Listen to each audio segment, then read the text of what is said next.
This is Democracy Now!, democracynow.org, The War and Peace Report. I'm Amy Goodman with Juan Gonzalez. This week marks the 50th anniversary of the assassination of Patrice Lumumba. He was the first democratically elected leader of what is now known as the Democratic Republic of the Congo. The Congo had been a colony of Belgium since the late 1800s, which ruled it over it with brutality while plundering its rich natural resources. Patrice Lumumba rose as a leader of the Congo's independence movement and in 1960 was elected as the first prime minister of the country. Lumumba's Pan-Africanism and his vision of a united Congo gained him many enemies. Both Belgium and the United States actively sought to have Lumumba overthrown or killed. The CIA ordered his assassination but could not complete the job. Instead, the United States and Belgium covertly funneled cash and aid to rival politicians who seized power and arrested President Lumumba. This is how it was reported in a Universal Studios newsreel in December of 1960. A new chapter begins in the dark and tragic history of the Congo with the return to Leopoldville of deposed Premier Lumumba, following his capture by crack commandos of strongman Colonel Mobutu. Taken to Mobutu's headquarters, past a jeering, threatening crowd, Lumumba, but promised the pro-red Lumumba a fair trial on charges of inciting the army to rebellion. Lumumba was removed to an army prison outside the capital, as his supporters in Stanleyville seized control of Oriental province and threatened a return of disorder. Before that, Lumumba suffered more indignities, including being forced to eat a speech, which he restated his claim to be the Congo's rightful premier. Even in bonds, Lumumba remains a dangerous prisoner, storm center of savage loyalties and equally savage opposition. On January 17, 1961, after being beaten and tortured, the Congolese Prime Minister, Patrice Lumumba, was shot and killed. For more, we go to Adam Hochschild. He's the author of King Leopold's Ghost, a story of greed, terror, and heroism in colonial Africa, and the forthcoming book, To End All Wars, a story of loyalty and rebellion. He teaches at the Berkeley Graduate School of Journalism, is co-founder of Mother Jones Magazine, had an op-ed in the New York Times this week called All Assassination and Assassination's Long Shadow. Adam Hochschild is joining us from San Francisco. Explain this long shadow, Adam.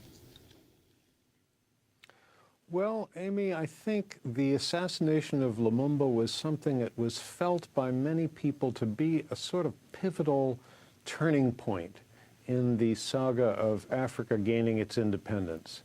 In the 1950s, there were movements for independence all over Africa. There was a great deal of idealism in the air. There was a great deal of hope in the air, both among Africans and among their supporters in the United States and Europe, that at last these colonies would become independent. And I think people imagined real independence, that is, that these countries would be able to set off on their own and control their own destiny economically as well as politically. And the assassination of Lumumba really signaled that that was not to be.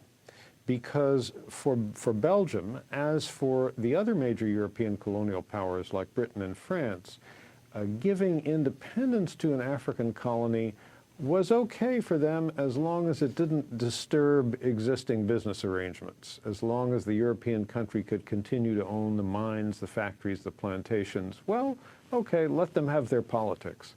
But Lumumba spoke very loudly, very dramatically, saying Africa needs to be economically independent as well. And it was a fiery speech on this subject that he gave at the actual independence ceremonies, June 30th, 1960, where he was replying to an extremely arrogant speech by King Baudouin of Belgium. It was a speech he gave on this subject that I think really began the process that ended 2 months later with the CIA, with White House approval, decreeing that he should be assassinated.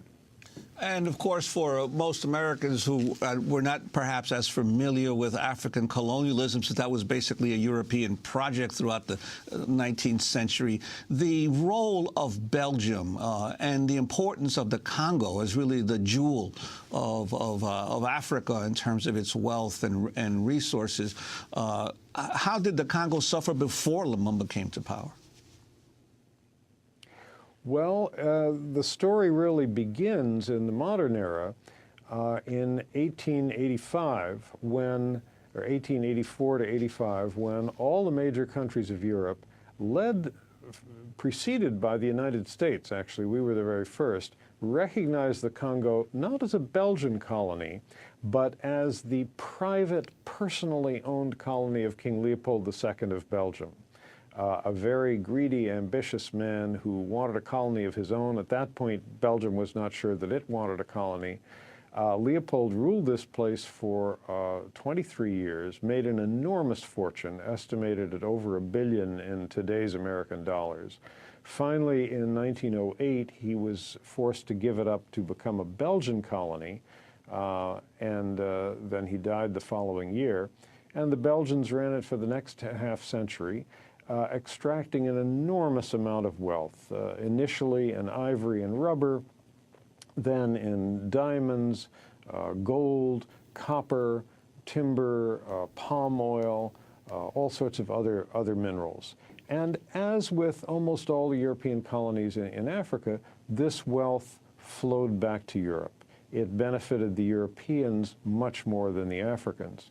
And the hope that many people had when independence came all over Africa, for the most part, within a few years on either side of 1960, people had the hope that at last African countries would begin to control their own destiny, and they would be the ones who would reap the profits from the mines and the plantations and so on. Lumumba put that hope into words, and for that reason he was immediately considered a very dangerous figure by the United States and Belgium. The CIA issued this assassination order with White House approval, and as was said at the beginning, they couldn't get close enough to him to actually poison him, but they got money under the table to Congolese politicians who did see that he was assassinated. With Belgian help. It was a Belgian pilot who flew the plane to where he was killed, a Belgian officer who commanded the firing squad. And then the really disastrous thing that followed was this enthusiastic United States backing for the dictatorial regime of Mobutu, who seized total power a couple of years later and ran a 32-year dictatorship, enriched himself by about $4 billion, and really ran his country into the ground, was greeted by every American president, with the sole exception of Jimmy